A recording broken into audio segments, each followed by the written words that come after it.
these three gentlemen.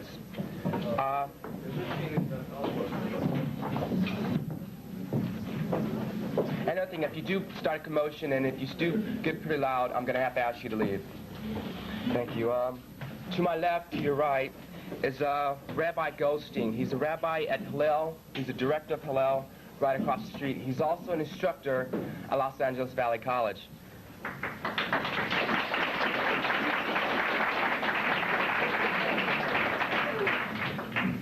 Also, we have Professor Zev Garber. He's the Jewish Study Chairman at Los Angeles Valley College, and he's also a Jewish Study teacher.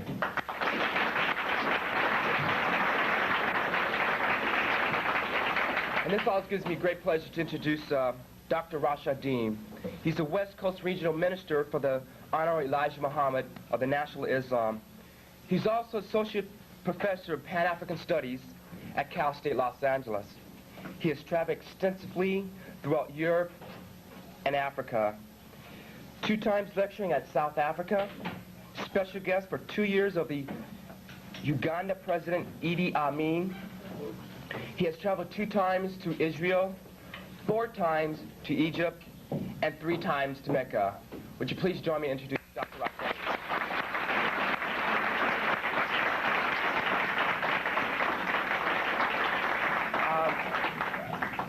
Rabbi Goldstein, start first.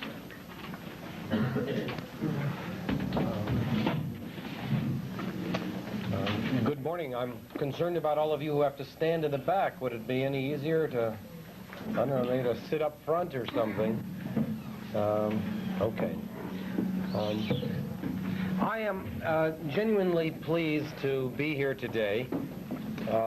I came in response to an invitation to participate in a commemoration of Martin Luther King's birthday.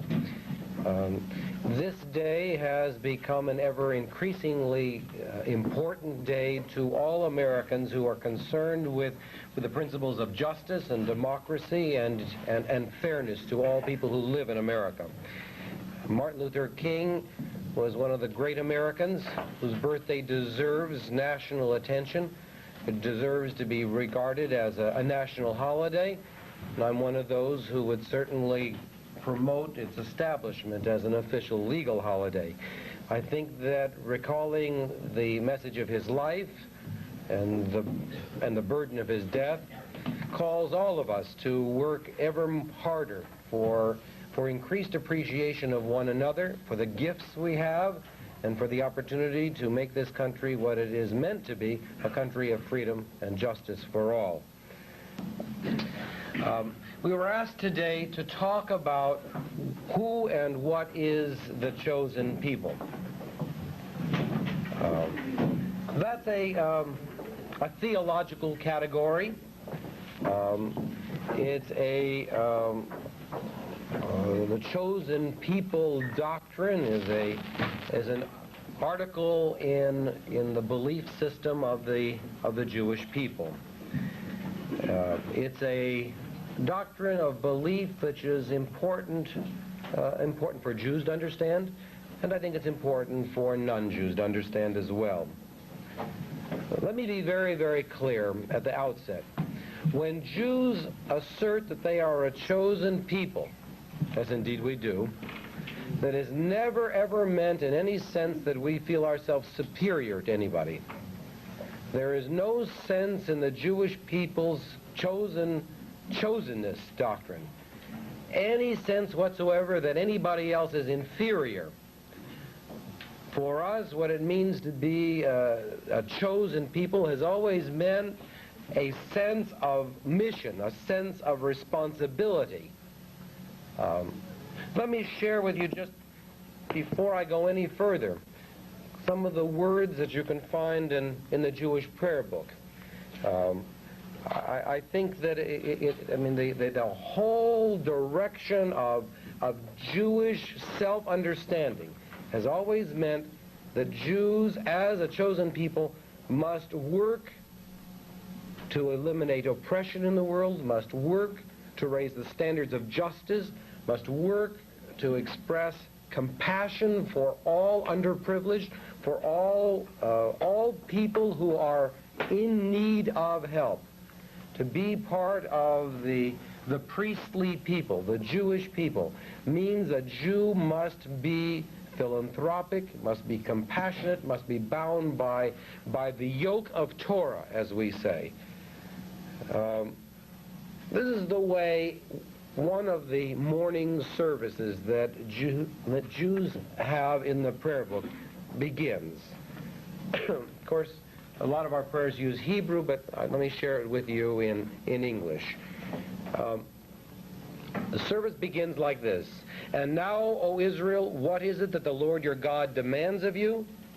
To revere the Lord our God, to walk always in his ways, to love and serve him with heart and soul. And now, therefore, if you will truly keep my covenant, you shall be to me a kingdom of priests, a holy people. Her expanding notion of what it would mean to be a Jew. I think there are ups and downs in it. For instance, it's pretty clear that although my people 3,000 years ago, 3,200 years ago, were slaves in Egypt, I mean, it's awfully clear to me that the Jews who 4 generations after Abraham left the promised land and went to Egypt in a time of famine became imprisoned and became slaves. I have to tell that story because it's very important in Jewish self-consciousness, that our people really formed into a people during that time of slavery. For several hundred years we lived in Egypt and were slaves, building the monuments of Egyptian society, until Moses, one of the greatest of all the Jewish leaders ever, came along, and a fabulous personality, a genius, a spiritual genius, a giant among all human beings in the world, inspired by his dedication to God, knowing that it was terrible for any people to be oppressed, and certainly knowing that it was terrible for his own people to be oppressed, led them forth from their slavery in Egypt, led them through the wilderness in Sinai, led them to Mount Sinai, and presented them with a code for behavior. That code for behavior, which we're inclined to call the Torah, the teachings, is epitomized often as the 10 Commandments, but it's far more than that. It would be all right if people would follow those 10 Commandments. That might be a good start. But there's far more to Judaism and far more to following after God than just keeping the 10 Commandments. But Moses formed up this Jewish people not as a band of ex-slaves, but as a band of people who would be dedicated to serving God. Serving God through certain customs and ceremonies, to be sure. Thank you.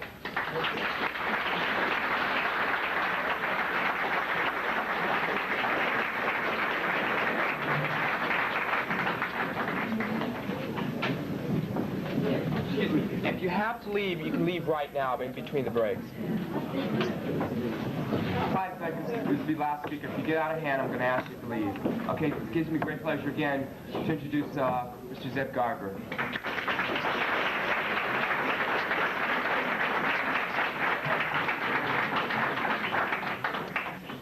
One of the advantages of following another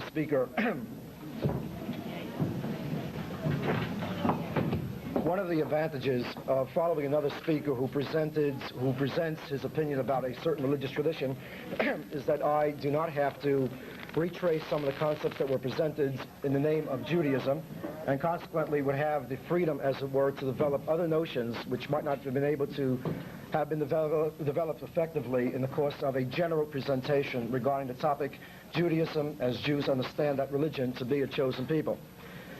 Let me begin with a certain apology and also a very important position that I must take.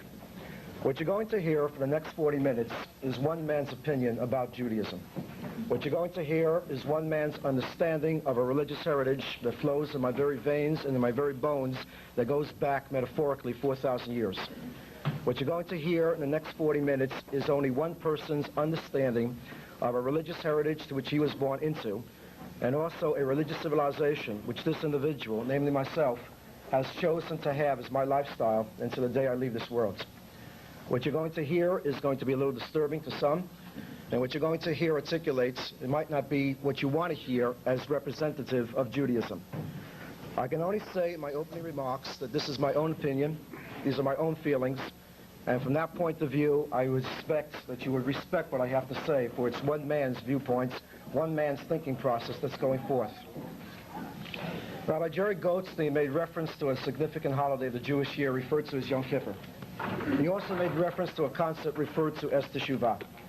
The concept of Yom Kippur, 24 books of the Hebrew Bible, is a very strange message. It tells the story of a certain Jew by Jonah, his name, to go to a people referred to as the Assyrians. The Assyrians were a classic people of the ancient Near East, and among their accomplishments, they were able to stomp out and step upon, to use the terminology which I feel comfortable with today, to snuff out different civilizations and different peoples. The Assyrians were also the great destroyers of my people's ancient past. If there is a small Jewish people today, it is because Jews in the course of history, and Jews wherever geographical space they're able to inhabit, were exposed to and thus victimized by crusades, inquisitions, exterminations, and in our own recent memory, the greatest destruction ever inflicted upon any people, the Holocaust. And between 1933 and 1945, the slaughter of 1/3 of my people, called the Jews, as the world participated either actively or not actively, and thus were complacent to the greatest murder ever recorded in recorded history. The Assyrians destroyed 10 of the 12 tribes of ancient Israel. If there are Jews today, it is because 1 or 2 of these tribes were able to manage and able to survive. But the Assyrians were the great Nazis of their day, and they destroyed 10 of the 12 tribes of Israel. And consequently, on this particular day of Yom Kippur, the Jew reads a book. It's a book which is very simple. It's a book which consists only of 4 chapters. It is a book of a Jew who's told to go to Assyria and to preach this very term that Jerry introduced, namely Teshuvah. I personally feel the history of the Jewish people, and let this be known as factual, and it's not myth. The Jews are mankind's longest surviving people with a continuous history. There's no other people in this world who has a continuous memory as the Jewish people has. And maybe for that reason, if the world no longer has a Jew, the world would be dwarfed in absence of the presence of a consciousness called the Jews. It doesn't mean that the Jews are superior, and it doesn't mean that the Jews are inferior. It simply means that the Jews have something about themselves which they take self-pride in, and that something, if you will, has been contributed to mankind. What does it say to me, this chosen people business? It says, hey, I'm important. It says, hey, I've got pride. It says, hey, I've got a heritage. It says, I am meaningful. I'm not just another number, another face in the crowds. If the other cannot respond to it, that is his problem or her problem. It ought not be my problem. On the blackboards, I put several terms. The self and the other, the I and the is. I am the self, if you will, because I'm talking from my vantage points. When I respond to the other, I do not think. Some of you are Gentiles. By this I mean you come from a non-Jewish background. And this type of rhetoric sounds too militant, maybe, sounds too weird, too off the board. You don't know Jews who talk this way. Jews do talk this way, and the tragedy is the Jews ought to impress their messages upon others. Because if you want a track record that's able to survive, it is this type of Jewish mentality. It doesn't mean that the Jew is superior, nor does it mean that the Jew is inferior. All he's saying by all this rhetoric is, I am just as important as you. And by saying that, he helps himself and has the obligation. Jacob has his curses. From the birth until the end, every significant episode about the patriarch Jacob is introduced by a curse. Jacob masters the curse, converts it into a blessing. Try to follow me right now. The paragon of Jacob is very, very important for me. It's very important for Jews. They call themselves after Jacob. They call themselves Israel. Jacob is first Israel. When his name is changed, your name will no longer be Jacob. It will be called Israel.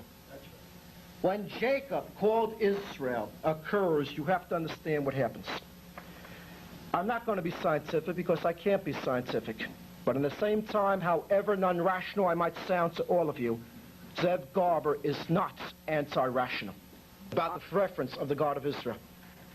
Jews cannot have that opinion, cannot have that position, in my opinion, because of the historical awareness of Jews that the all-powerful God and the God of promises can oftentimes be embarrassed by questions of how is it that the innocent seem to suffer, and how isn't it that Holocaust seems to occur to every little Abraham, Isaac, and Jacob being destroyed the way they were. Because to take that position from a Jewish point of view would imply that God and the devil, as it were, Hitler and others, are handshakes together, are partners in the destruction of innocence. Hence, I feel comfortable with that teaching of Judaism, which is the very root of what we're talking about, that says you're not an amen sayer of God's, that says that God creates the imperfect world and it's man's job to make it perfect, which says that man and God are partners. God did his job. Man, you now do your job. That says that God creates and man redeems, that de-emphasizes the creed and plays up the deeds, that that's the bottom line. You fight with gods. You hear the phrase Israel. Fighting with man and also constantly fighting with gods. And because you know that you're valuable, in the end, you prevail. You want to know something, people? That's what God wants. And when you don't fight with gods, then you ain't doing your Jewish thing. Am Yisrael. If there's one phrase you'll learn from my rhetoric, it's this phrase. The nation Israel. Call Jews what you want. Kikes, Makis, Jews. They've been known by all kinds of names.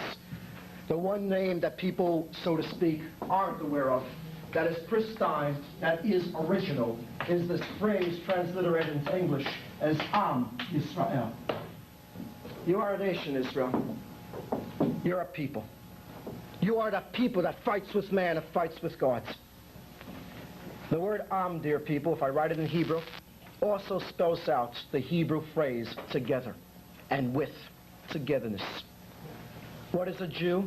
It is the sum total of religion, culture, spiritual, physical, national, ethnic, everything.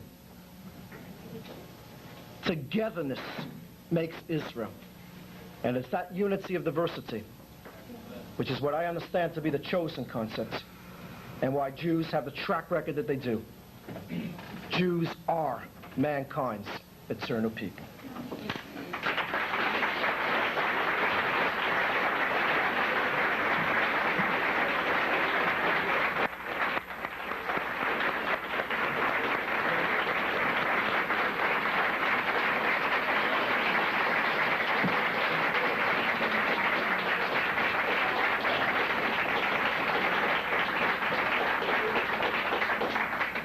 Thank you, Mr. Garber.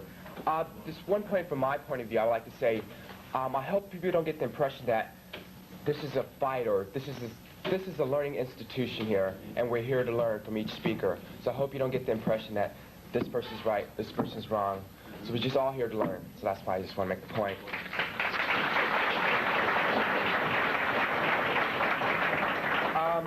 For the people who came in late, I'd like to introduce our next speaker again. He's a West Coast Regional Minister for the Honorable Elijah Muhammad of the National Islams. Thank you. He's Associate Professor of Pan-African Studies at Cal State Los Angeles. He has traveled extensively throughout Europe, Asia, and Africa. 2 times lecturing in South Africa, special guest for 2 years for Uganda President Idi Amin. 2 times traveled to Israel, 4 times to Egypt, and 3 times to Mecca. Would you come welcome Dr. Rashad?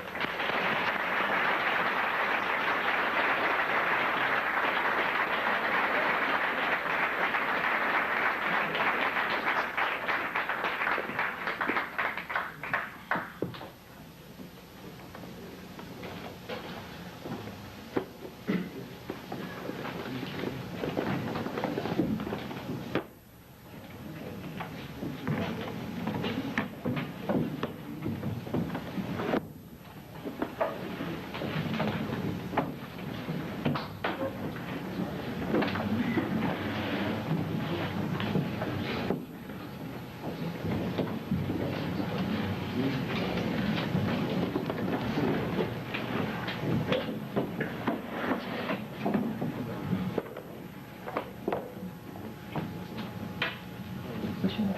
Ken Ashford. Ken Ashford? Brother Ken Ashford, Sister Cherie X, brothers and sisters of the Black Student Union, members of the Jewish community, brothers and sisters, Rabbi Jerry Goldstein, Professor Zeb Garber. This is a very important topic that has been chosen for us. We are taught by the Honorable Elijah Muhammad that we should begin everything in the name of God. So in the name of Allah, who came in the person of Master Farad Muhammad, to whom praise is due forever. And we forever thank Allah for raising in our midst the black man and black woman of America, a divine leader, a divine teacher, and surely a divine guide in the person of the most honorable Elijah Muhammad. And we thank Allah and his messenger for preparing a champion for the black man and black woman's cause, the most dynamic and charismatic, and certainly the guide of our day, made that way by God and his messenger, Minister Louis Farrakhan. In their names I greet you with the greeting words of peace. Assalamu alaikum. And to others, shalom alaikum. The topic is the chosen people. What a topic. Before we can go into the chosen people, we have to ask, who's doing the choosing? Because, as Professor Garber has said, he spoke from his own individual point of view. There would be others, if we had everyone to speak, who would speak from their own individual point of view. Everybody would, as the old folks say among black people, everybody would pick and choose. Now what we want to know is, who's doing the choosing? What are they choosing for? And we've got to look at the old scripture that says, as it was in the beginning, so shall it be in the ending. Now, what beginning? Whose beginning? The beginning of what? So it is proper for us to begin at the beginning. Judaism would not exist if Africa did not exist. Islam would not exist if Africa did not exist. Christianity would not exist if Africa did not exist. And the white man and white woman, himself and herself, and I certainly mean no disrespect, but you were warned that you must honor your mother and your father, that your days may be long upon the land which the Lord has.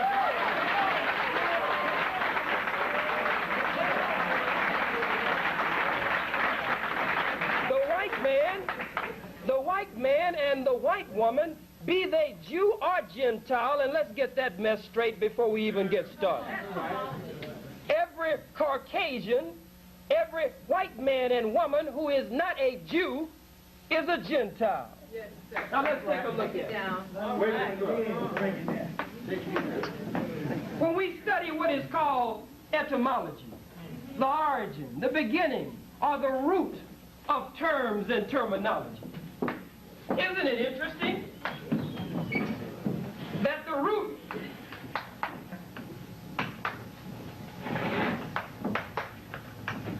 the base or the root, the prefix of the term Gentile is the same as the prefix, the base or the root of the term general.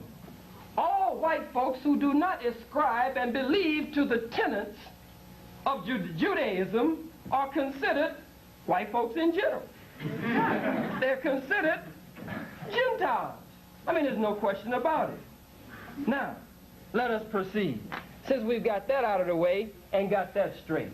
We don't have to, especially except for specific purposes during these few moments, separate the Jew from other white folks. All white folks are white folks. But for specific purposes and to adhere to the debate topic, we will have to make a distinction because the Jews have indeed caught hell all over the world. That people that are called Jews today. Let me put that on the board. If it's not insulting to anyone, and even if it is, I have to say so-called Jew. And then I'm going to go after this thing. So-called Jew. You see, the Jew is indeed an ancient people. That's right. The Jew is indeed an original people. But the question is, are you the real Jew? The question is, those of you of light pigmentation and white pigmentation, are you that original Jew from Abraham and from Moses? That's the question. That's the question that we hope to answer today, because when you hide behind the term Jew, you are hiding behind something that the cover has to be pulled off of today. Now, the Jew has caught hell, the so-called Jew.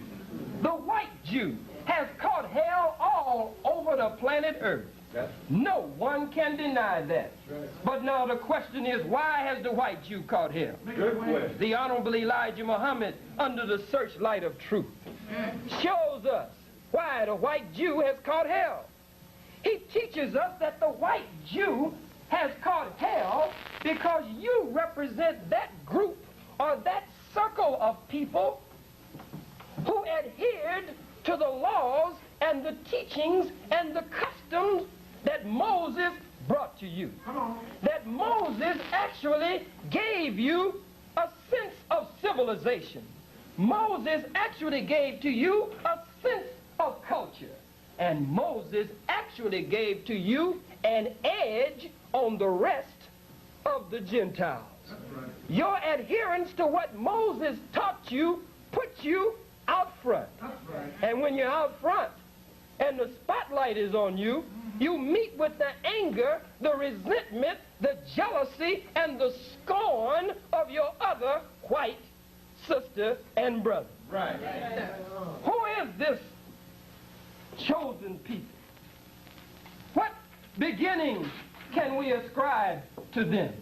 The Honorable Elijah Muhammad teaches us that the white man and white woman are biologically and genetically a grafted mutant people who come up out of the original black man and black woman. It is biologically and genetically impossible for the recessive white man and recessive white woman, Muhammad teaches us, to produce the dominant yellow baby. Right. It is biologically and genetically impossible for the recessive yellow man and yellow woman to produce the dominant brown baby. Right. It is biologically and genetically impossible for the recessive brown man and woman to produce the dominant black baby. But that black man and the black woman, they can be blue-black, purple-black. Black is 150 million midnight. They can be as black as they can be. And no matter how black they are, if the seed runs wild, or what they call scientifically, and since everybody hasn't been scientific, I think I should be. The root of the term science comes from the term seal, which means to know. We can't just get up here and run off at the mouth and give some personal opinion. We're dealing with the lives of the people of the planet Earth. We can't just get up here and talk. This is just me. So what? It's just you. We want science, and science comes from the root, which means to know. We've got to have facts. And before this is over, you will see that this is not the ranting of an angry, hateful, resentful, wild-eyed, bald-headed militant, but you will meet with unmistakable, irrefutable, undeniable and indisputable facts, proof, and evidence, and then we'll have an opportunity to question it before you go. Now, Go ahead, brother. the black man and black woman, if the seed runs wild in the womb of the black woman or mutates, from that mutation she can even produce an albino, something that is 180 degrees different from both of them. In that black man and black woman, you can find brown, you can find red, you can find yellow, and you can even produce that which is whiter than white. That is why when you go among black people, I know it's been amazing and has really, really puzzled most white folks here in the audience, is to see so many shades of black people. And all of them supposed to be black. Here's one black, black, black. Here's another one medium black. Here's another one light black.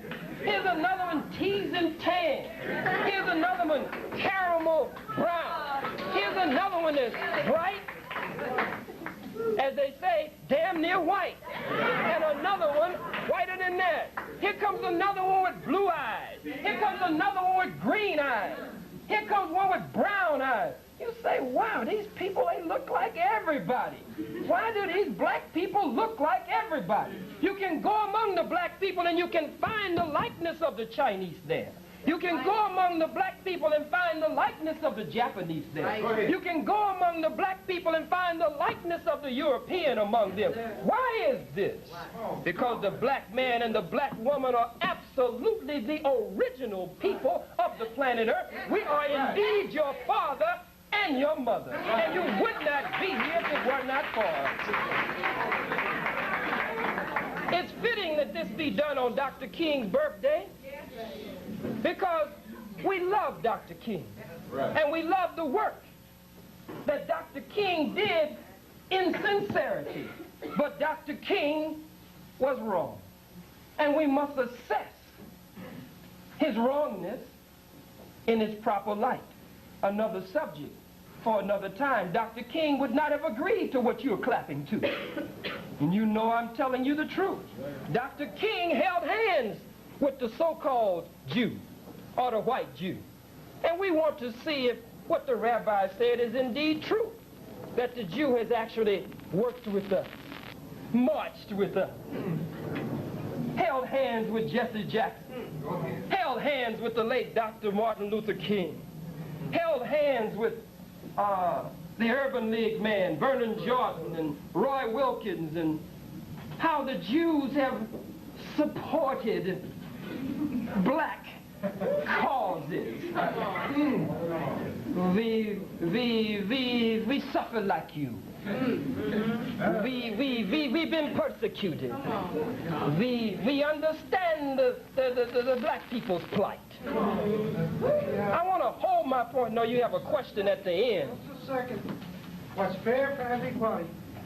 When those two gentlemen spoke, everybody was obedient. They listened quietly. They came to learn. Now, I'm listening to you and I want to learn from you. But I find that we're having rabble-rousers inciting something instead of me trying to learn from you. Like this young gentleman said, we're here to learn. We're not here to cause... But we can't keep the audience from responding. No, I agree with you. I agree with you, but it is not a fair assimilation. What do you mean? This gentleman said so. We're here to learn. Look, And I'm here to learn from it. please have a seat and let us proceed. We aren't having any problems. It's moving along smoothly. I respect you, sir, and I want to learn. All right. No, ma'am, I'm not going to take any questions until I'm finished. Nobody else took questions. What do you mean I'm not talking on the subject? I'm supposed to speak on the chosen people. That's the topic. Is that the topic? Is that the topic? That is the topic. Let's have the audience quiet. You can't have the audience quiet. They love the truth.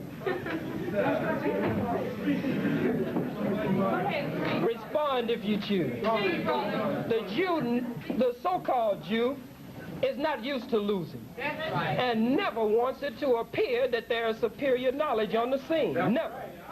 Let's go after this. Yes, sir. I want to hold that point on the Jews and whether they have really worked behind our causes and the cause for them working behind our causes. That's right. I want to hold that. I want to go back to the chosen people, the original people of God. When we look at it, as we said earlier, you can find the likeness of every people on the earth in the black man and in the black woman. But you haven't been in a white meeting and find all kinds of shades of people sitting up in the meeting. Here's a real black one sitting over in the corner, and a Jewish mother and a Jewish father claim that real black nappy head went over in the corner and say that he's a Jew or that he's white from their loins. But you, black man and woman, produce every color in the color spectrum, because that is a sign in you from Almighty God to let you know that you are the father and mother of it all. That's right. This being the case, and this being true, we want to go back to the role of Africa in the rise of Judaism. The role of Africa in the rise of Judaism. Abraham was mentioned, and Moses was mentioned. Let us take a look at these two great ones and see what we can find on Abraham and Moses. When we look at Abraham and Moses, we find Abraham, sometimes called the original Jew, grew up in Ur, a city in Chaldea, according to Genesis 11:27 through 29, or what is called today, as they will bear me witness, Mesopotamia, which was east of what was called Palestine. The ancient inhabitants were the Sumerians, who, just like the early Canaanites, the Natufians, were noted as being of African ancestry. According to Professor W.J. Perry, the myths, legends, and traditions of the Sumerians include their origin as Ethiopia also. That in fact, and in effect, the Cushites, the Sumerians, were one and the same people. The Sumerians established the earliest civilization of that region. They started agricultural practices, including irrigation, built cities, tended cattle, and invented a form of writing, all inherited by the Semitic inhabitants. At the age of 75, according to the Old Testament, Abraham, accompanied by his wife Sarah, and a small band of Herubas, or Hebrews, meaning crossed over, they entered Egypt as the result of a great famine in Canaan, according to Genesis 12:4 through 10, possibly to wait until conditions improved at home, but left Egypt soon after. Following Sarah's death, Abraham took on another wife, Keturah, who was definitely an African, according to Genesis 25:1.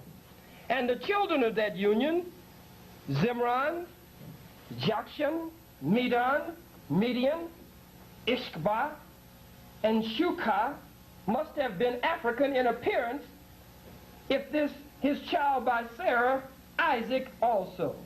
Also, the Bible relates that Abraham made a child named Ishmael by Hagar, an African maid of Sarah's, who was most likely African too. From what has been mentioned about the history of the Canaan region, it's possible that all of Abraham's descendants were African. Now, many go on to say that Moses was a Jew. Moses very clearly was an Egyptian. And the very Torah that the so-called Jew believes in bears witness that Moses was indeed an Egyptian. Let us turn to Exodus and see if Moses was a Jew or an Egyptian. 2nd chapter of Exodus, the 19th through the 21st verses. Let's take a look at it. And they came to Reuel, their father, is the 7 daughters of Reuel. This is after Moses, who didn't practice nonviolence. When Moses found the people being persecuted, Moses killed one of the ones who was persecuting the people. And then he had to flee for his life. And there he got refuge in the land where Ruel was, and he had 7 daughters. And the father asked his daughters, how is it that you are come so soon? You come back so quickly today. And they said, an Egyptian. Who? An Egyptian delivered us out of the hand of the shepherds, drove the shepherds away, and also drew water enough for us and watered the flock. And he said unto his daughters, and where is this Egyptian? Why is it that you have left a man behind? Call him, that he may eat bread with us. And Moses was content to come and eat bread with them and to dwell with the man. And he gave Moses Zipporah, his daughter, in marriage. Now, the Torah itself clearly states that Moses was an Egyptian. That's right. I mean, there's not very much arguing we can do with that. On tour in Israel, I've been twice, and the guide that took us throughout the area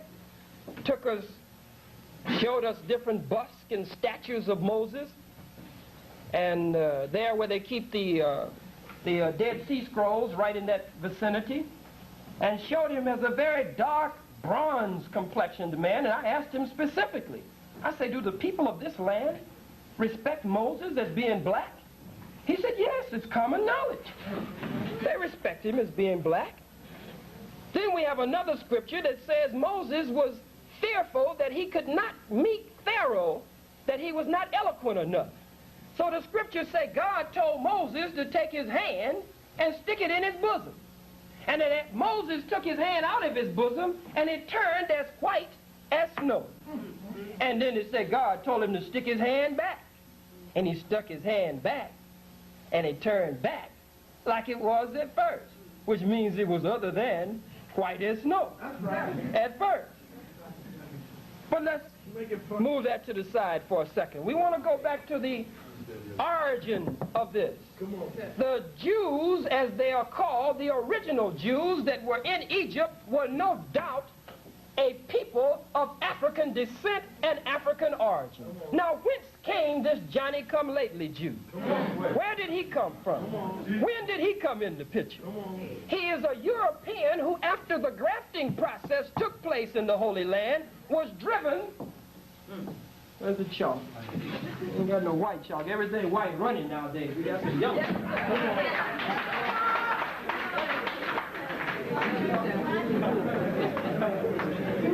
We got yellow chalk. He was driven into the caves and hills of Europe. The prefix EU means caves and hillsides. Rope is the rope to bind in. They were confined to the caves and hills of Europe, the Honorable Elijah Muhammad teaches us, for approximately 2,000 years. There they went savage in the caves and hills of Europe. They crawled around on their all fours. They ate juniper roots. They ate their meat raw with the blood running out of it. That's right. They just knock an animal in the head and jump on him and savagely bite him and eat him right in the caves and hills of Europe. And leave the old animal's decomposing body and the stench from that body coming up in the cave. They would do their number 1 bathroom duties, number 1 and number 2 right in the cave after leaving the old animal in there that they had finished biting on. They did this for 2,000 years in the caves and hills of Europe. But it was Moses, the great emancipator or civilizer of the white race, that gave them knowledge, that gave them culture, that gave them refinement and civilization. And this people who call themselves Jews today benefited from the teachings of Moses. The Honorable Elijah Muhammad teaches us more than any others of the Gentiles or those who did not follow Moses' law. And then they became hated by the rest of the white folks of the world, because everywhere they went in low profile, but they had Moses' teaching and his law and his refinement rooted in them. So they would grow right up in that society, and before you knew it, that Jew had taken over he was influential in the monetary circle. He was influential in the whatever form of media and communication that existed there. He was influential in every major branch where there was to be any influence. The Jew had eased right up in it, the so-called Jew, and supplanted the society. So then whites became angry, the other Gentiles. They became angry with this so-called Jew who had benefited from Moses' teaching. So everywhere he went, he was kicked out. Everywhere he went, he was kicked out. Hitler hated the Jews in Germany because the Jews were so shrewd, so sharp, so wise. And the Germans, the Aryan race, were claiming to be superior to all white folks. But theirs was just a claim. The Jew was controlling. The Jew was influencing. The Jew was manipulating while the Germans had their chests stuck out. But no egotistical majority will allow a minority to rule them for very long. So old Hitler, another devil, rose up and started trying to crush the Jewish influence and power that had grown up right in the midst of his people in Germany. He couldn't do it right away. He moved over a period of time until ultimately it finished or culminated in killing millions of his white brothers who are called Jews today. Now, I heard Professor Garber say that no other people, in essence, had suffered more, and that they lost 10 of the 12 tribes in Assyria. Oh, that indeed is ego. You have not suffered like the black man and black woman of America. There's no way on earth you can say you have suffered. What is 6 million? We lost 250 million in the Middle Passage just between Africa and America coming over on the slave trade. Read Sheikh Anta Diop, African origin. Read Dr. Yusuf bin Yaqanan, black man of the Nile. Read Dr. Walter Rodney, how Europe underdeveloped Africa. Read H.G. Wells. Read Sigmund Freud, who tells you that Moses was an Egyptian. Let's go to Freud. Come on, come on.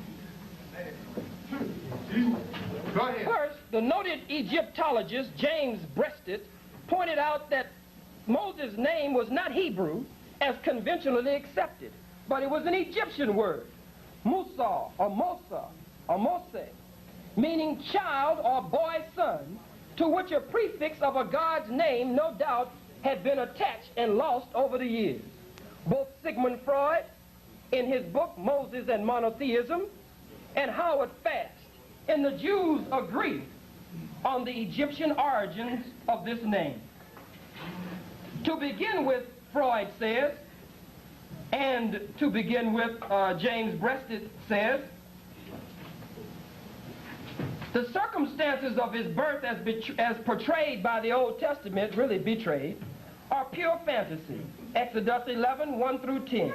Actually, in ancient times, and I want to stop, because the rabbi said he didn't believe that it was all scientific. He said it himself. He said he didn't believe it was all factual and scientific, but he believed that it was a compilation, in essence, he said, of the myths and those elements of the culture that held his people together and gave them a sense of belief in their God. I quoted him word for word if I have to go back and pull or lift his exact quote. So he admits that he knows that it wasn't scientific. Let's see how unscientific it really is. It says here, actually in ancient times, African myths about finding a baby in the water, as they say about Moses, were quite common, especially in honoring national heroes. About 2,800 BC, for example, over 1,000 years before Moses even existed, such a myth was created about Sargon of Agade, founder of Babylon. There is a similar myth about the Egyptian god Horus and other famous men such as Cyrus, Romulus, Oedipus, Paris, Telephus, Perseus, Gilgamesh, Amphion, and Zethros. It is likely he was the child of the Pharaoh's own daughter, for he was raised in the royal household. Moses became learned in the wisdom of Egypt and later became a priest of the Egyptian faith, receiving his theological education at Heliopolis. So the important fact about Moses' origins was not his color, however, but his African culture. Moses gives the Hebrews an African religion. After Moses returned to Egypt, he somehow became the spokesman for the Hebrews and introduced them to a monotheistic type of religion, which he had learned as an Egyptian from the teachings of King Tut's brother Akhenaten, and which was previously unknown to them before they came in among our people.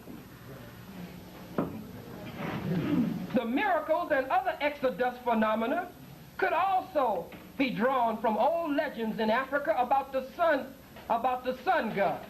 He had a magic rod which could be changed into a snake. You remember that story of the casting of the rod? And could be used to draw water from a rock as well. You remember that story in the Torah. He crossed the Red Sea himself without getting wet. And he divided the waters of the rivers Orontes and Hydaspes by the touch of his rod, and crossed that dry-footed too. Now I want to document that. Bible myth and their parallels in other religions, P.W. Doane, New York Press, Truth Seeker Company. It goes on to say, there are many examples of older African myths or other writings which allude to the same concepts used in the Exodus story, especially in regard to the parting of waters or other barriers to accept a group's escape and the death of its pursuers. But the Jews' account was not worth the Egyptian scribes even noting. It says here that there's no record. I've been to Egypt 4 times. There's no record of this stuff anywhere except in the hearts and minds of the so-called Jews who exist around the world, who are trying to establish a homeland for themselves, which is a question that we definitely don't want to leave out before we go today. The Jewish homeland between them Jews and them Arabs. And I know you would think that we would take the position of the Arabs. We don't take the position of either one, because both of you are imposters and neither of you have any business in the area. The real land question hasn't even been raised yet.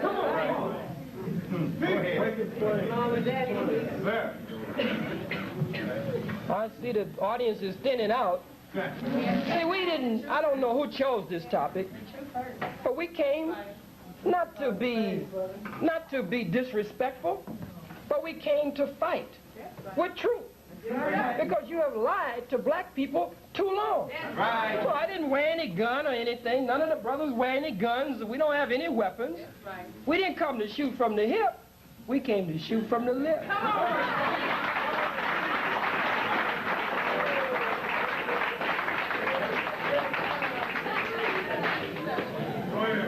on. King David was renowned in Hebrew lore for his psalms. You know about the Psalms of David. Come on. I mean, Mother Dear used to, as we say, Mother Dear used to put us to sleep with the Psalms of David. Yes, sir. Let's see how smart David really was. But as Faust, here we're dealing with, let me get the resource so you can look these up. I don't want to just talk here.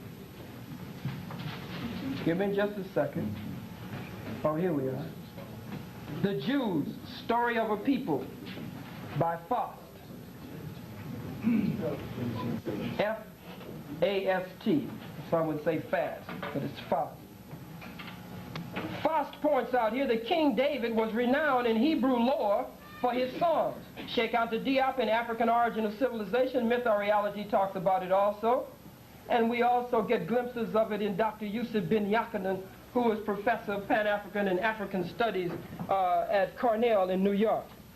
Says, but as is pointed out, even Orthodox scholars admit that when analyzed on historical basis, the great majority of the Psalms that were supposedly written by David, that these Psalms actually come up out of Egyptian and African mythology. Let's examine some of the lines from the hieroglyphics and from the many records that are still in Egypt. You see, it's one thing for the so-called Jew to make claims and then have nothing to prove it. But we can find in the tombs, in the pyramids, in the dead, what do you call it? The Book of the Dead, texts the pyramid text. We have the concrete evidence that still exists that white scholars are digging up today.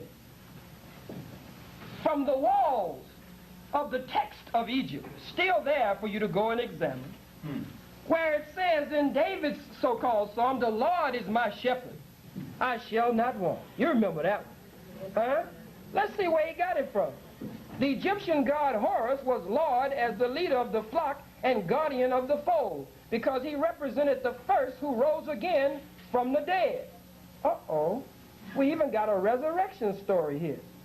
We even have a virgin birth story in Osiris and who? And his mother, Isis. The first virgin birth story. And a resurrection story with Horus. Christianity, Judaism, and Islam got to go back to the black man and black woman. Right. That is why we who follow the Honorable Elijah Muhammad do not follow Arabs.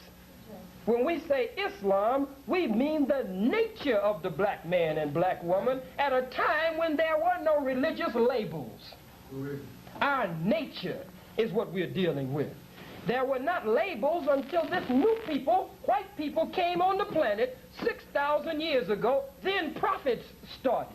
Then you had to come up with books, because the people that came from the caves and hills of Europe had a concupiscent nature, a reprobate mind, a natural inclination to go against everything that was natural. So you had to have books for them, Bible, Torah, Holy Quran. They had to read all the time. You have to take them through rituals, and they stand up in front of walls, and the Arabs bow down. You have to take them something to put them in check. Come on. Because their inclination was to rule everything at any cost. The Jews have never been a philanthropic, good-hearted, good-willed, fair-dealing people with black people. You helped start the slave trade. Right. I'll hold that point. Don't let me forget it. I'll document it with 3 or 4 or 5 or 6 scholars. My goodness gracious. Come on, brother. It goes on to say, the valley of the shadow of death, from the Psalms. Are in Tet, a valley of the dead, in the ritual where those who suffer a second death are buried forever. He maketh me to lie down in green pastures. In ritual, reading from the hieroglyphics, I take my rest in divine domain, and the still waters. In Egyptian mythology, they are the waters of Hetep, the waters of rest and peace. Thou preparest a table, from the Egyptian hieroglyphics. A table was prepared upon Mount Hetep and piled with heaps of perishable food.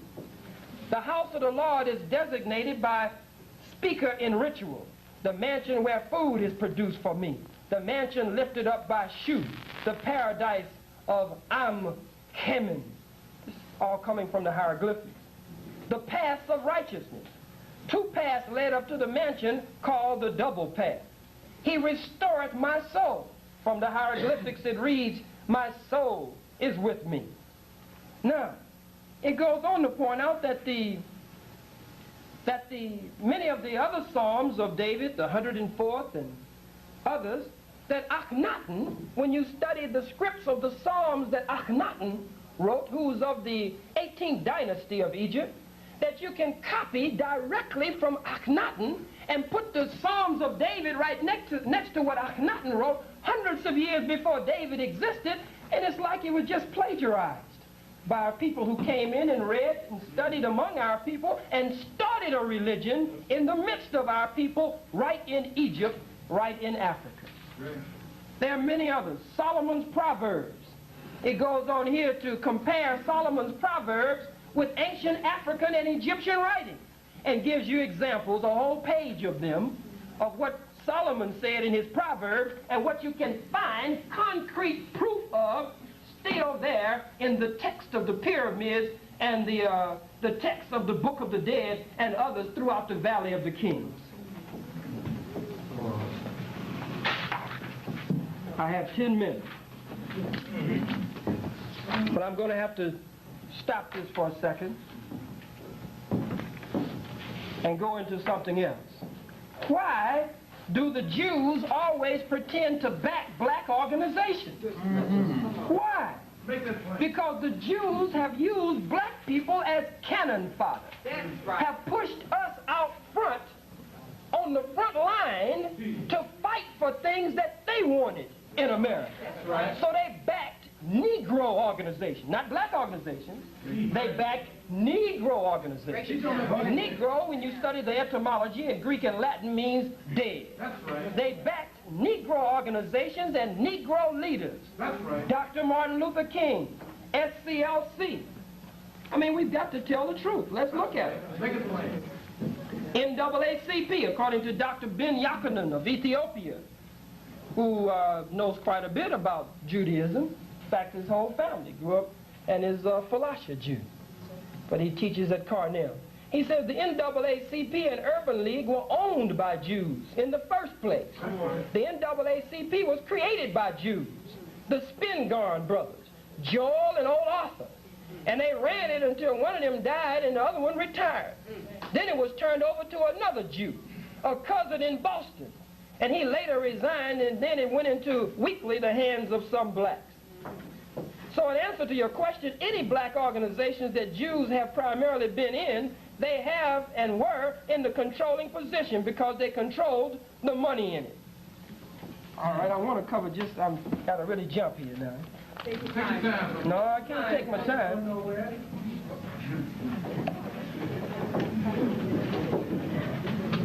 Points out here that PUSH, Operation PUSH, SCLC, Urban League, NAACP, Bayard Rustin, Jesse Jackson, all of them, and Dr. King were backed by Jews, and they kept Dr. King out front. Now today, Stevie Wonder is in Washington, D.C., marching for white folks to accept Dr. King's birthday as a national holiday. You're going to the very people who killed Dr. King, begging them to recognize you and give you a holiday. If the white man wanted to give you a holiday, he would give it to you without marching. If he respected Dr. King, and if he respected you, you wouldn't have to spend $1,000 and go and stand in the snow in front of the White House. He would automatically give it.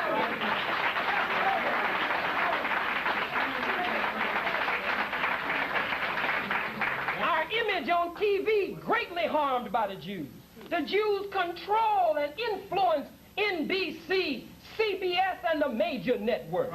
But they're so sly and subtle, they hide behind the scenes. That's an insult, and that is bullshit. Well, the truth will make you act like that. Let's see if it's bullshit, and let's see what kind of insult it actually is. Let me find it. Let's take a look at it. Let us know.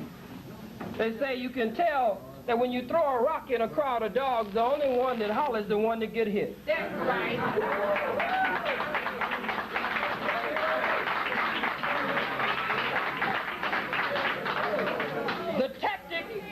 The tactic has always been to play down Jewish influence to the degree that the majority of the primetime television programming has been asemitic. To look at three networks, NBC, ABC, and CBS, one would normally think, according to the major male image projected, that the networks are white Anglo-Saxon Protestant to the root, but not the fact.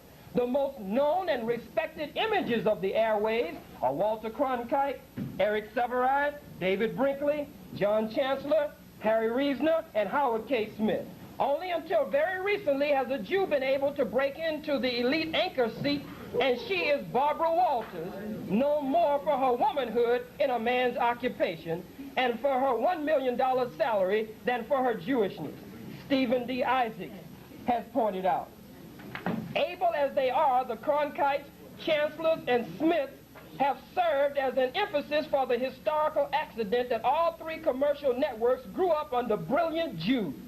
The National Broadcasting Company, as part of the General David Sarnoff's Radio Corporation of America, the Columbia Broadcasting Company under Leonard Golderson after it split with NBC's Old Blue Network. Yet it is not enough to document the backroom presidents of the networks. We can also look at the on-camera influence such as Eli Abel, Herbert Kaplaw, Mike Wallace, Sander Vancourt, Howard Cosell, David Schornbrunn, and others who carefully hide their Jewishness, which in effect makes their reporting seem more objective and impartial, especially when their subject matter is Jewish-related, Israel, Zionism, or Negroes. The major creator of today's ethnic programming has been Norman Lear. He is responsible for the most hideous and degrading programs and other Jews who back the network to be aired on a weekly basis. The Jeffersons, Good Times, with the silly character JJ, who has no redeeming value at all. All he can do is holler, dynamite. Let us look at the print media since somebody screamed that it's a lie. Gary Talese, in his important book, The Kingdom and the Power, pulls the covers off of the New York Times and calls the Times Jewish ownership the Oaks Sulzberger family to issue apologies for their Jewishness. New York Times. After all, to paraphrase Talese, the Times is owned by the Jews, edited by the Catholics, and read by the Protestants. The New York Times is without a doubt one of the most important papers in the Western world and is religiously read by government leaders and policymakers every day. The Times is not a layman's paper or a paper for blacks, but it goes out of its way to be labeled as a Jewish newspaper. But despite its conservative image, it is a critical yet unswerving supporter of Israel, Jewishism, Jewish concerns, and Zionism. It goes on to say that the Washington Post, it goes on to deal with Newsweek. It goes on to deal with Time magazine. It goes on to deal with the influence of the Jews throughout the media. Not only that, my last point as I gather my stuff is the unholy alliance that Israel has with South Africa. And from the very beginning. Don't tell me anything about your Torah. Don't tell me anything about you following Moses or you following what God has taught you. You helped set up South Africa in its early stages. And if you push me, I'll give you the dates and the times. I have it right here. And I'm not bluffing. Early stages were in South Africa. And you're there now. I've been all over South Africa. You run the gold. That's why you got all the jewelry stores all over America now. Gold that comes from the gold mines where my brothers and sisters are sweating and being beat every day. You were in Uganda. You even considered Uganda as a national homeland. You considered Argentina as a homeland. And finally, you decided on Palestine. If you're going to be promised something by God, you don't have to run all over the world looking for a place. If God gives it to you, God gives it to you, and you don't have to look for it.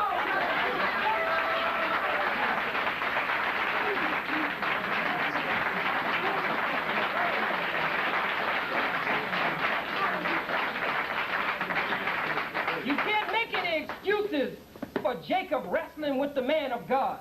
You can't excuse that away. Hell, you don't wrestle with God's man and hold up God's business. Israel is not a good name. His name was Jacob at first. He detains a man of God, beats on the man, fights the man, holds the man up all night long and tells the man, look, I ain't gonna let you go until you give me something. So the man gave him a name, Israel. Now you have to deal with what that name means.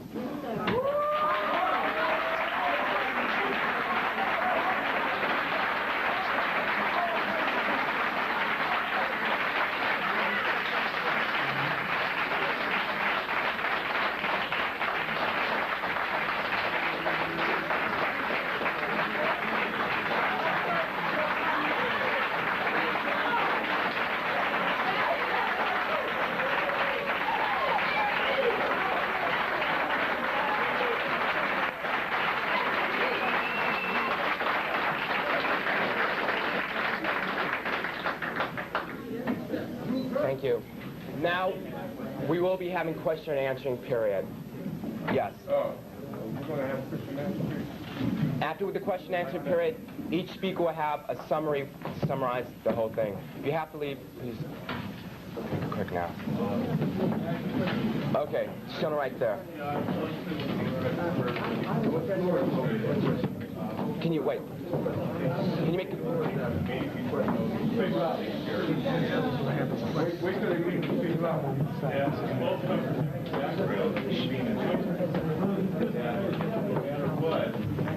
They can't hear you.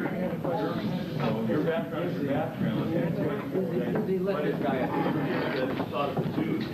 What does that mean? You should both go, at least go on from here and work together and compete for the future. Because we should not stop here and say you're right and I'm wrong. We should work here so we go on. So we should not be a violent. Is that a question? I'm going to make a I just want to make a statement. Those who have questions, but just point this so we can hear it and get you on the camera. So if you have a question, come to this point. Come right over there, and please. just your question. Come on, standing over there, so we can get you on camera. So I'll let them stand over here. Okay. Stand over where? Where do you want me to stand? Right I have a here. question for Dr. Rush. Yes, sir. Go ahead. I'm listening to who did the question. Yes, I have a question for you. Oh, yes, sir. Are you religious of any nature? Yes, sir. I'm a Muslim. You're a what? I'm a Muslim. Does Muhammad have any relations to that religion? Which one? I hear you quote him, I don't know. I quote the Honorable Elijah Muhammad. Elijah Muhammad. Yes, Is he the one who went up to heaven from the rock of the dome? I don't believe anybody goes up anywhere from here. You heard about it, did you? I've been to the Dome of the Rock in Jerusalem, but I don't believe men leave rocks and go up in there. I don't believe it either. I want to show you that every religion has myths. And you're quoting, you're criticizing. Do you have a question, you're sir? criticizing the Jewish religion because of the myths that they No, sir, I didn't just criticize your religion. I said Islam, too, stole and borrowed from Africa. So there are myths in Islam under Muhammad of 1,400 years ago, myths in Christianity, and myths in Judaism, and they all stem from actual things that we did in Africa. So I didn't leave out the Muslims. I included them. I was under the impression that you thought only the Jewish religion. Oh, no, sir, absolutely not. I made that statement at least 4 times. Okay. Thank you for And your questions, would you make it really brief and get to the point, please? You know, I have one question. Yes, sir. I'd like to know what the professor did for Idi Amin. Yes, sir. May I Go ahead. Sure. His question is, what did I do for Idi Amin? I was a guest of His Excellency President Idi Amin Dada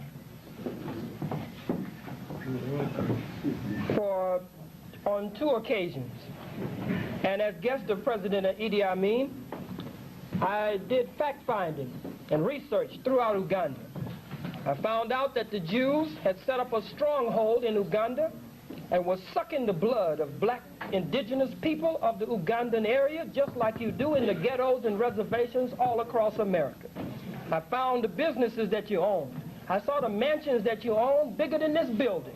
I saw the places where you lived and manipulated Ugandan people until President Amin became the leader of that government. He took all of the businesses that Jews had in Uganda and turned them over to black people who lived in Uganda.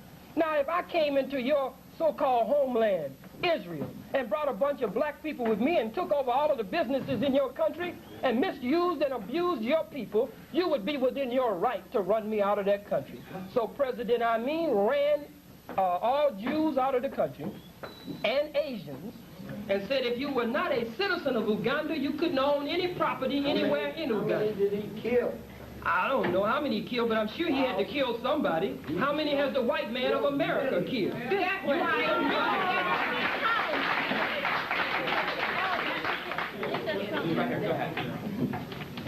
I'm not a Jew, and I'm not qualified to speak on anything connected with the Jews. And I'm not a Muslim. Some of the blacks in here know me. Others may not care. But sir, when you say something to refer that Dr. Martin Luther King was nothing more than a puppet of the Jews or their controller, and I have read of him for years. Yes, sir. A friend of mine, the Reverend Thomas Butler, a play, Selma, if any of you have seen it, about Martin Luther King and his fight, his cause. I can't just sit back and listen to that and just complacently listen to what... What's your question? Well, my question is, what is the purpose? To incite the black, to give them a sense of pride so that they can go out and fight this great cause for Africa? No, sir. The purpose is to tell the truth. That's the plain and simple truth. Dr. Martin Luther King, I did not say his only value was that he was just a puppet for the Jews. I said that I admired him, loved him, and respected him. I sat at my table yesterday, and Allah is my witness, just listening to him and hearing the fight in the man. I sat there and literally booed at my table, just cried, because he's my brother. And he believed in this wicked, decadent society that hates the black man and woman to their core. And they killed Dr. King. He never spoke an evil word against the white man of America. They drug him and his followers in the streets with cattle prods. They turned water hoses loose on them. And they murdered them in the streets. No white man supported Many Jews supported him, but the Jews wanted those barriers broken down so they could get in the system. So they needed Catholics, Certainly the Catholics were there and the Protestants were there, because you too wanted a certain greater stake in this society, and we were your cannon fodder on the streets. That's plain and simple. Dr. King stands for himself. His record and his legend stands for itself. And we love him and we honor him, but we must open up the book and look at his testament, give him credit where credit is due, and allow no one to take anything from him, but we must tell the truth on him where the truth must be told. He was indeed sincere, but he was being used, just as Stevie is being used today in Washington, D.C. Dr. King was so good-hearted and sincere, he was being used. Yes, ma'am. I stand before you as a human being, leaving all labels aside, Jew, black, Christian, born again, believer. I leave labels aside. I stand before you as a human being, and I direct my question to the Honorable Doctor, to Rabbi, and to Professor Gardner. How does this serve, this meeting, the cause of peace, when the world is crying for peace? There is an old Indian adage, you cannot judge a man until you've walked in his moccasins for 1 mile. Are we all willing to walk in the other person's moccasins that 1 mile? How can black people, after centuries of slavery, therefore understand and appreciate their Caucasian brothers without God's love, the same God we're all referring to, be put in their hearts for them? How can nominal Christians understand the impact of persecutions upon our Jewish people and love them, except God's love be shed in their hearts? How can Jewish people forgive their oppressors or even trust the non-Jewish community after Auschwitz without the supernatural love of God in their hearts? The Bible says God is love, for God so loved the world that he gave his only begotten Son, that whosoever believes in him should not perish, but have everlasting life. And there's one more word. Your roots were in Christianity. I detect that from the thing your mother read from the Psalms. And this word is from a very Jewish book. It's a Brit Hadashah written by all Jews. Shaul of Tarsus gave this word. He said, O Timothy, keep that which is committed to thy trust. Avoid profane and vain babblings and oppositions of science, falsely so called, which some professing have heard concerning the faith. Grace be with you, Amen and Amen. Was that it? Did you want to direct the question to any of the panel? I've said You just what want to make it. Okay.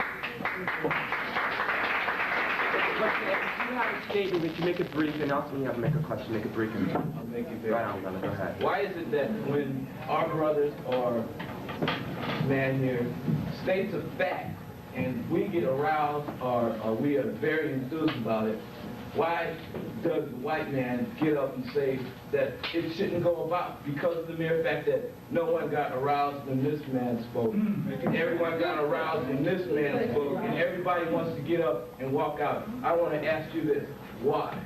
Asking me? You. Direct it to her. I ought to tell you something. The word is this.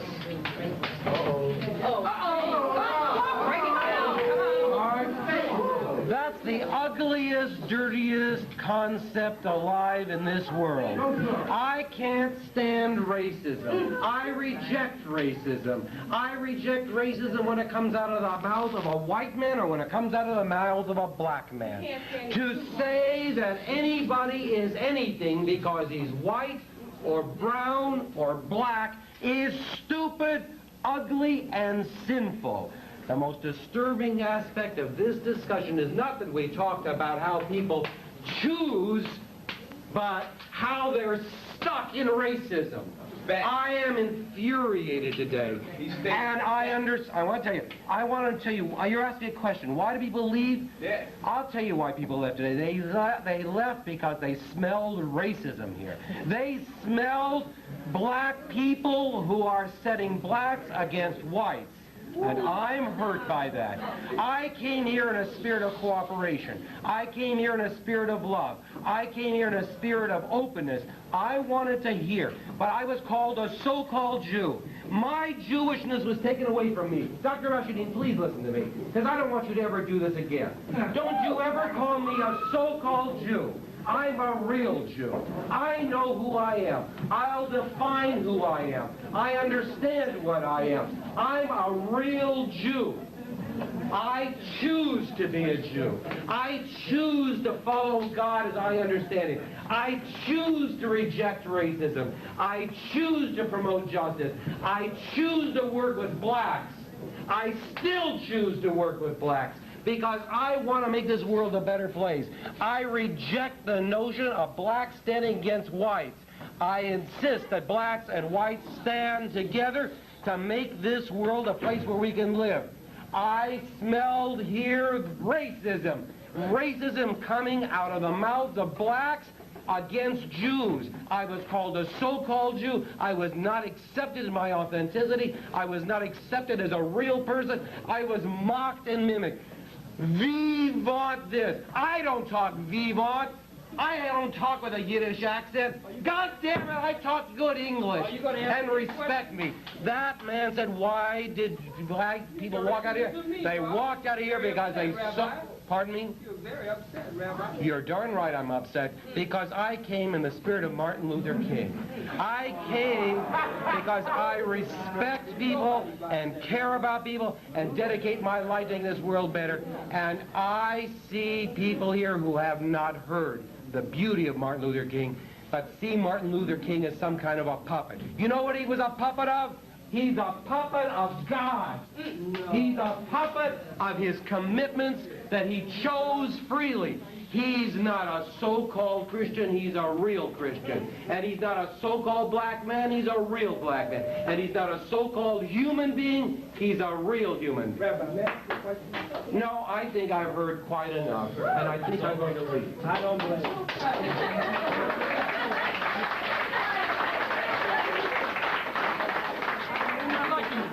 I'd like to make this point, not from me, but from the Bible. Revelation 3:9 says, "Behold, I will make them of the synagogue of Satan, who say they are Jews, and are not, but do lie. Behold, I will make them to come and worship before your feet, and to know that I have loved you." Now that's Revelation 3:9, talks of a people that would be called Jews, but of the synagogue of Satan. Now, the next point is, the Jews talk about Moses. Moses didn't teach integration. Every time Moses went to Pharaoh, what did Moses say? Let my people go. Genesis, the 15th chapter, the 13th, the 14th, and the 15th verses, God makes a covenant with Abraham. And he said that his seed would be in bondage for 400 years in a strange land among a strange people. We have been in this country since 1555. 426 years we have been in this country. So Dr. King was not an instrument totally of God, but yes, he was an instrument of God, because in a laboratory, no experiment is a failure. When the experiment is completed, if it does nothing but let you know and warn you that that's not the way, then God uses it for that divine purpose. But Moses always taught separation. He didn't try to integrate the lakes, the rivers, the brooks and streams and get a drink of water with Pharaoh's people. He didn't try to integrate the toilets with Pharaoh's people. He didn't try to marry Pharaoh's people. Moses said, let my people go into a land of their own. Now, every so-called Jew here, you wanted a homeland of your own. We want a homeland of our own. We're tired of our people being shot down in cold blood in this country. We're tired of having to march just to get a man's birthday recognized. So don't tell me nothing about your phony Jewish liberalism. Go to the scripture and deal with it as it is. Moses taught separation. The Honorable Elijah Muhammad teaches separation from the slave and his slave master. From the forces of God must be separated from the forces of the devil. There's no question about it.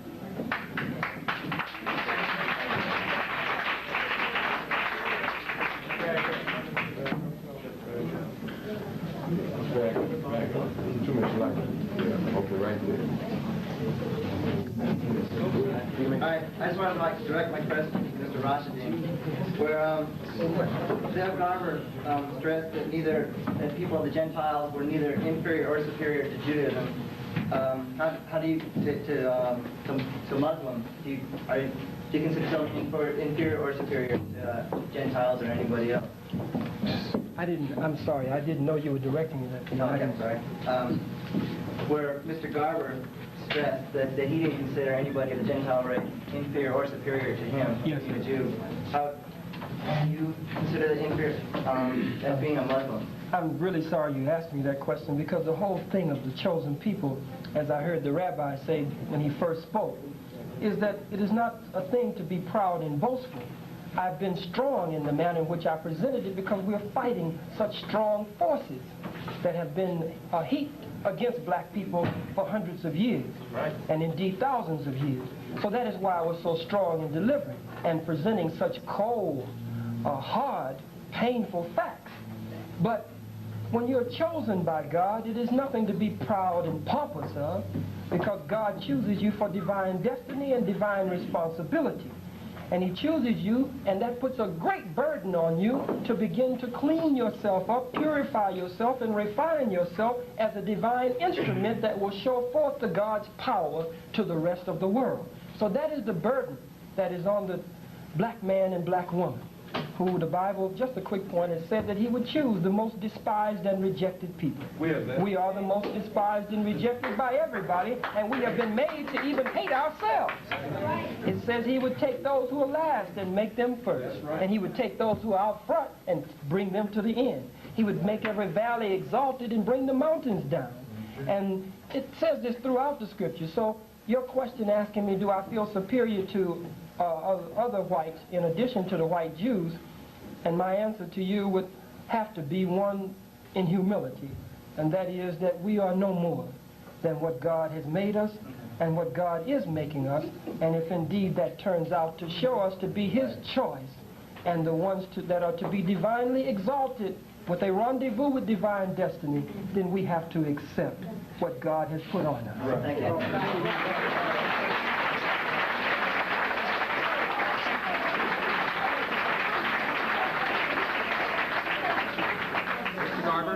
I have a question for you. Okay, you say you guys don't believe in racism. Let me give you an example. We have four communities. Wait. Calm down a minute. Just calm down. Just wait a minute. Are you addressing your question to me? Yes. All right. Did I say anything about racism? But you represent him, and I want to make a Just point. wait a minute. Are you making a point to a person who's not here? I'm making a point to you, too. All right. Okay. Then you're suggesting that possibly I agree with the statement. No, I'm not saying you agree with the statement. I don't know if you do or not. But All right. Make your point. Let me see if I can respond to it. I don't know if I can. Okay, he says that Jews are in, that they're like a togetherness with us. If they have a togetherness with us, why is it in all these poor communities you see these pawn shops, they don't open up businesses to educate these black people? You answer my question, since they're together with us.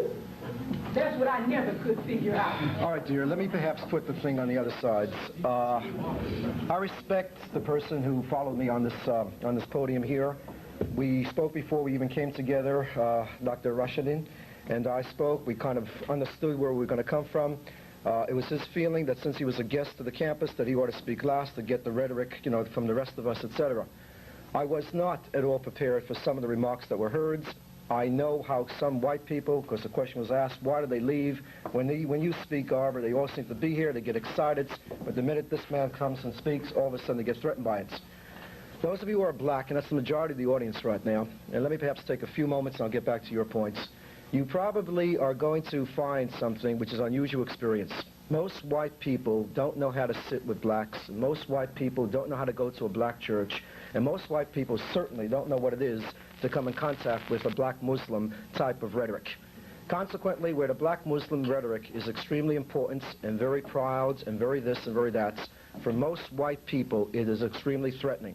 So what's involved here is the threat is there, even though it's not realized, and even though these gentlemen are not going to stomp upon anybody, and all of that, but still it's a first experience. On the other hand, most black people have always been exposed, as this is what I'm hearing right now, to a white rhetoric, and they're exposed to white prejudices, and consequently, when a black man comes and talks out of his own culture, it is threatening, and some leave, and some stay, and those who stay become committed. Become committed as these people here in front of me, and the others standing alongside of me. I don't know how to handle the question about why there are Jewish pawnbrokers in black neighborhoods, and why Jews are landlords, and why Jews are this and Jews are that. I guess the only feeling I have is that I'm saddened by the fact that you assume that all Jews are landlords and all Jews are pawnbrokers, and I'm saddened by the fact, if it's implied, that is, I'm not quite sure, that Jews are the enemies, quote unquote, they are the white man's white man, and they're ripping off all blacks. Some Jews, most Jews, 90% Jews, but never say all Jews. In the same token, dear, I speak from a Jewish community. Blacks have also exploited me. I was raised, I'm not giving you any yichus here or background to prove my credentials.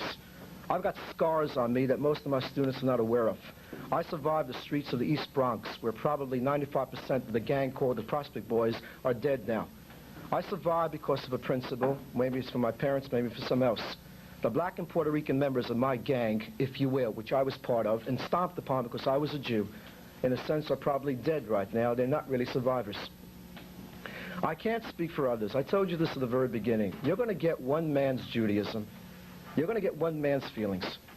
I, unlike the good rabbi, I'm not disturbed by anything heard this afternoon. In the same token, I suspect when the good doctor responded with, right on, brother, this type of stuff, that he was responding from his own cultural background, and that this Jew up here doesn't compromise and doesn't break.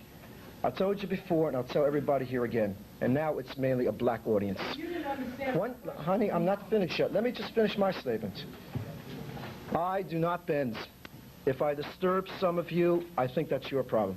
Just as if this gentleman here disturbs most people here, it is their problem, not his problem. Now, in regard to the Jew in the black neighborhoods, I'm sorry for them. I don't apologize for them. It is an individual situation. In the same token, when a guy puts a gun to my head, I'm not quite sure if the gang, when I look at a bandit or a thief or a burglar or somebody who's going to kill me, whether he's singling me out because I'm white, and let's assume he's black. You've got black thieves, you've got white thieves, you've got black rapists, you've got white rapists. This gentleman talks about how the whites rip off the blacks, and I suspect that we had another extended hour. He'll talk to you about how blacks rip off blacks. And within your own community, you have your worst people. The analogy, if you will, is to the Jew who, in a sense, is the self-hating Jew who can't come to grips with his Jewish skin. You brought that about. The Jews brought Just wait a minute. Again, you're using that plurality of the word Jews. Okay, I don't agree with you. Just as I don't say blacks cause my problem, I don't like to hear that Jews cause your problem. Most Jews, whatever it is, never use the absolutes, at least in my opinion. Let me get back to something else. You scratch my skin, you destroy me, and you probably would find the next destruction to be a black. In the same token, you destroy the black person, you probably would find the destruction of the Jew. I find it one of the ironies of all of this, that of all the peoples that have possibly analogies and parallels in their history, that you find a situation where Jews can be anti-black, and you also find the possibility where blacks can be anti-Semitic. Blacks and Jews better get something very clearly stated, after they get their own trip together, obviously, that they probably would find that in the history of mankind and the history of survival, that there are two peoples, one a religious, ethnic, cultural people, another, if you will, a racial people as well, such as the blacks, that together they're going to survive, and definitely they'll be defeating each other if they work against each other. I can understand where he's coming from because it's important. I just want you to respect where I'm coming from. And maybe, just maybe, when you walk out of this room, not all Jews are, quote unquote, what you might imply them to be. That's all I have to say. I can't speak for the other man. I can only speak for myself.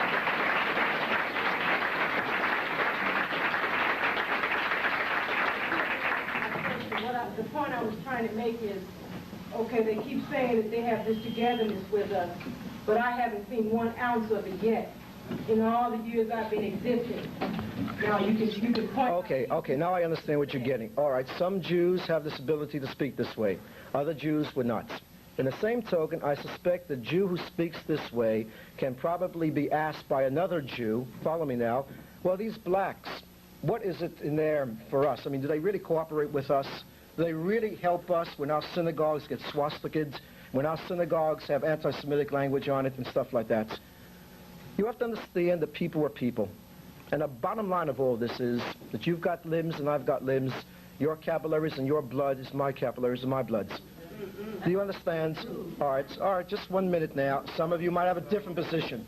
But I suspect if you open me up and I bleed, I'll bleed to death. And I suspect if I open you up, you'll bleed to death as well. And I suspect if I need a transfusion of bloods, I don't know from where some of you might be coming, but if you got my blood type, I would like to have it because I want to survive. The differences between us are extremely important. There also is a basic similarity. We are all human beings. At least that's the way I like to look at the culture of man. And the same token, it doesn't mean I want to be a WASP. The same token, it doesn't mean that I'm going to ascribe to 3/4 of the definition said about the Jews presented by the last speaker. I'm not so-called. I'm not hyphenated. I'm not going to be completed in Christianity. I am Jewish. And in my very experiences, I feel that. What really is the difference between all of us, if you really want to get down to it, and if we had the extra hour, I'll do that, is that we have memories that are different. Same historical facts, but the responses to those historical facts are memories. My memories are a little different than the white Gentile world. They also are a little different than some of the positional memories of the black Muslims. And don't you forget this as well. In the Jewish peoplehoods, Jews are of all colors. There are black Jews. They go back centuries. There are all types of Jews. If Judaism is really the stereotypical so-called, etc., I suspect the Falasha Jew might be among us, if there is any, of which there possibly is one sitting in the back. He probably would feel insulted that his type of identification with white Jews is because he's been ripped off of his culture and his heritage. This is the bottom line. Okay, we have time for 3 more questions. Mike, this lady, and this lady. Okay, we have time for 2 more. I'd like to say one thing as a Jew, as a person. I love everybody in this world. And I don't care when someone says to me, puts words in my mouth, and you're talking facts now. You're saying that I hate you, and you haven't even asked me. Because I love you all. And I am white. And my nanny was black. And everything I would know, I'm telling you truth now. My brothers are black. I don't mean my blood brothers, but I grew up and my family was black. I ate grits every morning. And I don't know whether that makes me any different than any other white person you've ever known. But I love you. And I don't think that it's fair for you to say to me that I don't. Okay? And maybe I'm a little irrational and maybe I'm a little emotional, but I have a right to be when somebody has told a lie in my name.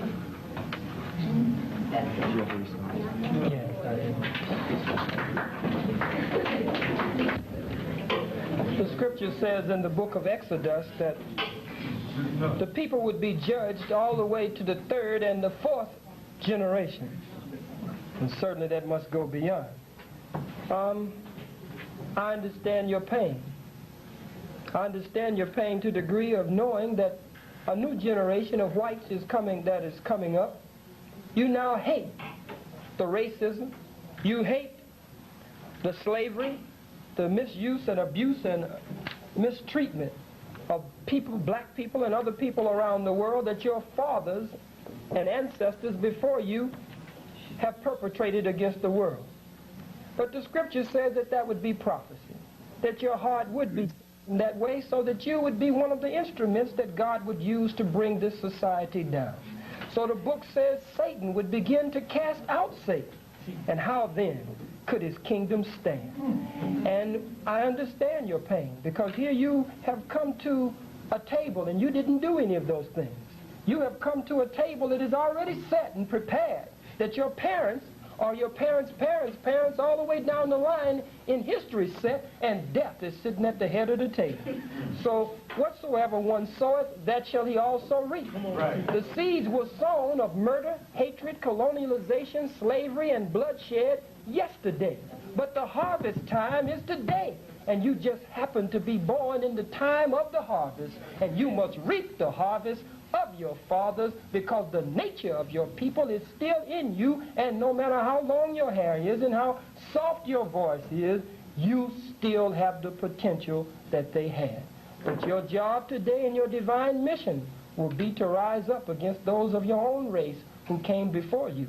God intends to use your tender-heartedness and your anger against your own parents to help bring their world down. Brilliant.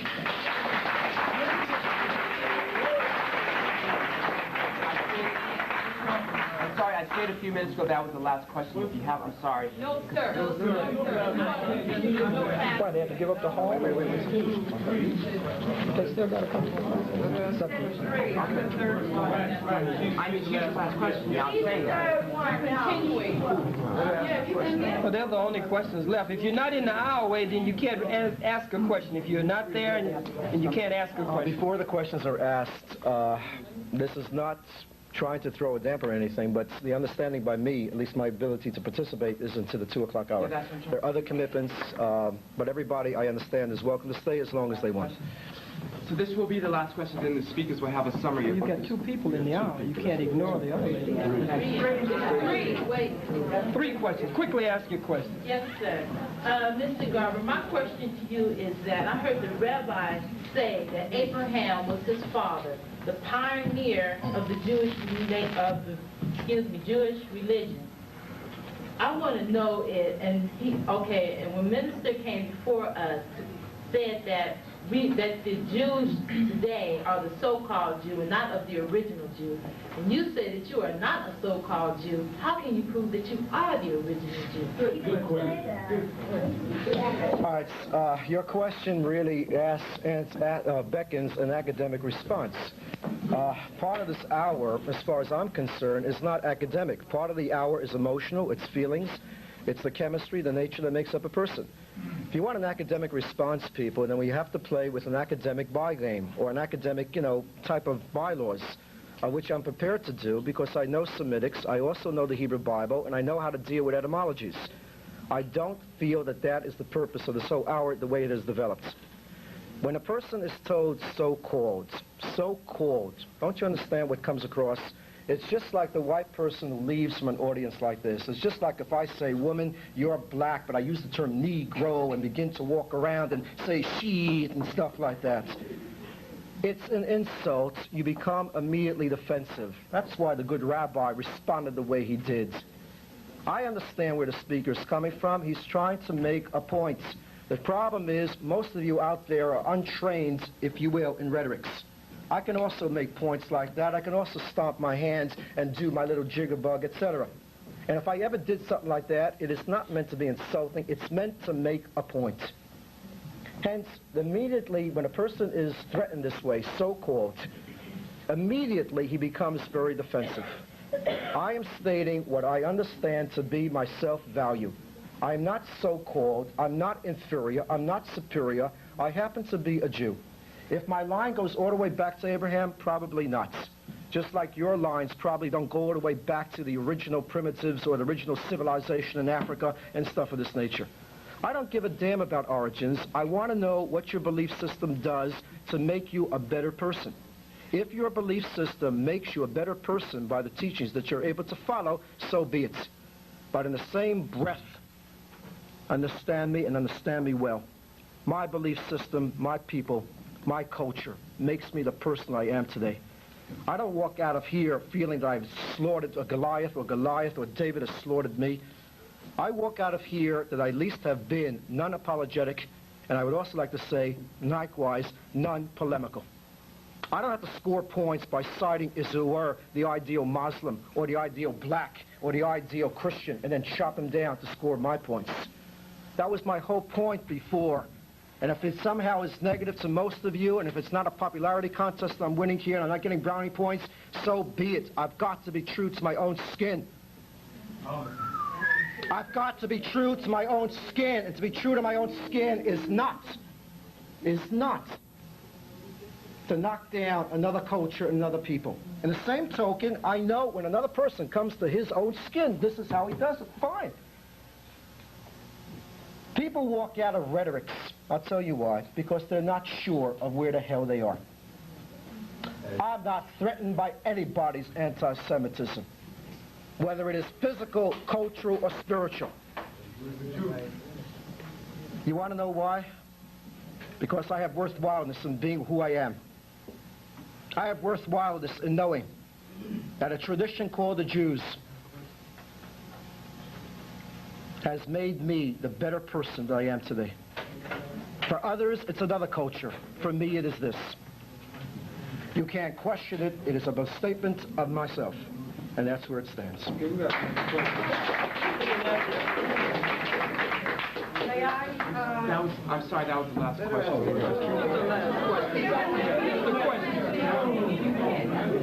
may I address our black figure? Oh, yes. My people, this is my personal people. Yes, ma'am. Back around 3 generations. Yes, ma'am. Come out of what is today Israel. Yes, ma'am. When we go back, all the way back in history, I don't give a damn what their color was. Yes, ma'am. Because we all started somewhere from one color, graduated to other colors, and it doesn't make any difference.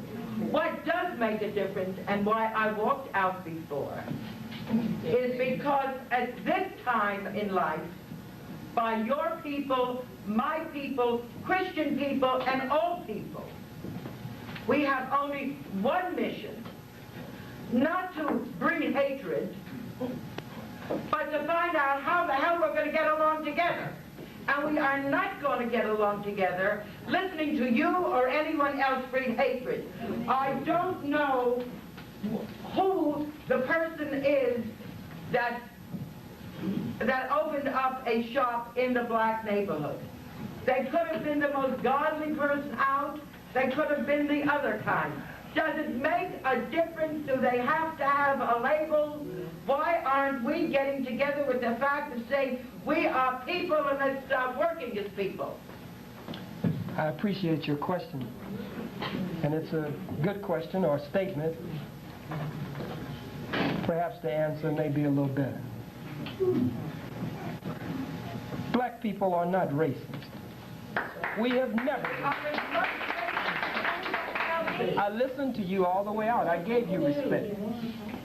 We have never been racist. White people are outright wickedly racist. Right. Black people have never robbed you of your name. Black people did not put you in slavery. Black people did not take your religion, your culture, your God, your folkways, your mores, and your norms from you, bring you from a distant land and put you in slavery 400 years in another country. Black people never did that to you. But when you, with your foot on the black man and black woman's neck, find them now crying out and pointing out how you got your foot on their neck and asking you to get your foot off of their neck, now you call us racist. We are only giving you the history of what you have done and what you are still doing to us, and whether you are directly doing it or not. If America is a country of majority rule, why hasn't this overwhelming white majority stepped forward to get these white folks' foot off our neck? Because you don't do it for yourself. That's right. That's right.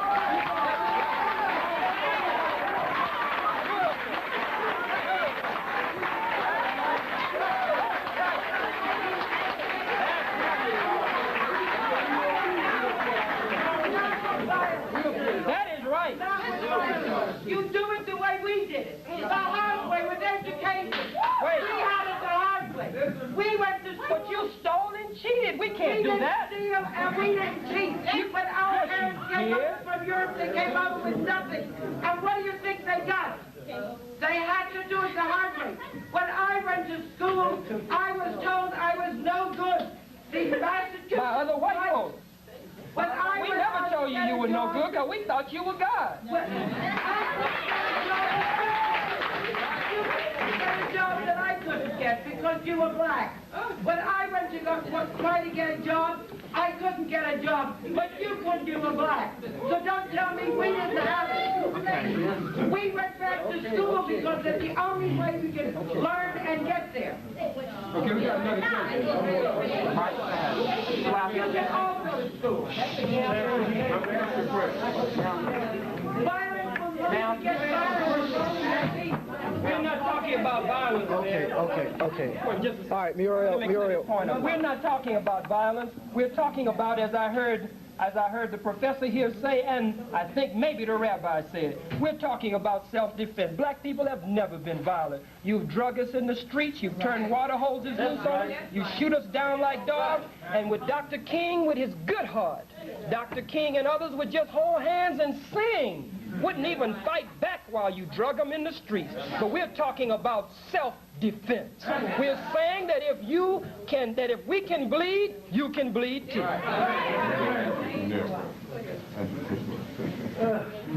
I wasn't going to come to this meeting today. I'm glad I did. You know, because I'm glad I got my turn here.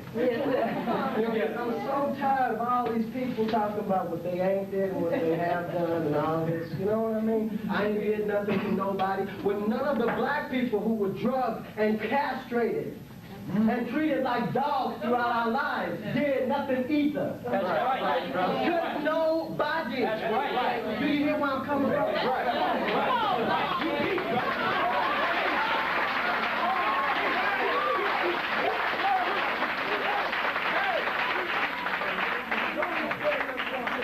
I'm just getting started. Yeah, come on. Because see, this BSU here, this BSU that's sitting right here, this BSU stands for Black Students Union. That's right. Well, in 1969, see, I'm from Meridian, Mississippi. Come on. I know where this man is coming from. Yes, sir. Because it brings chills to me, and it brings tears to my eyes because I know that he's right. That's right. And no matter how any Jew or any white boy or anybody else feels, he is wrong. Right. I don't care what nobody says. God Almighty says it's wrong. See, I marched with Dr. King. The BSU I started in 1969. Go ahead. See, when my house was bombed, when my little people was killed, I know for my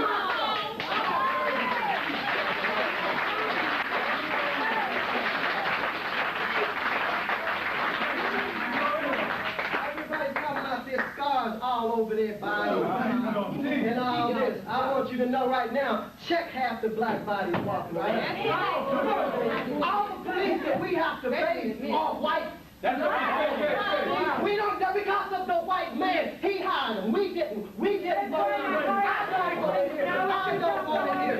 I mean, can I come down here? Can I come down here?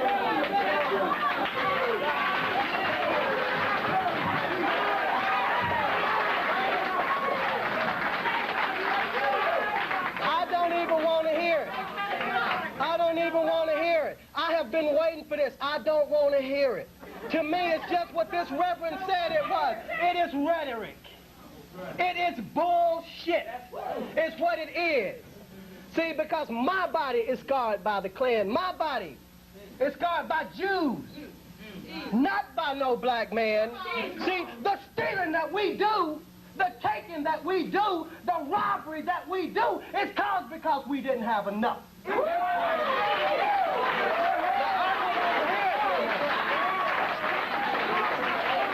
I want you to know that as white people, no matter what you think you are, because I'm telling you right here, Jew don't mean nothing to me, black don't, as long as we treat each other right.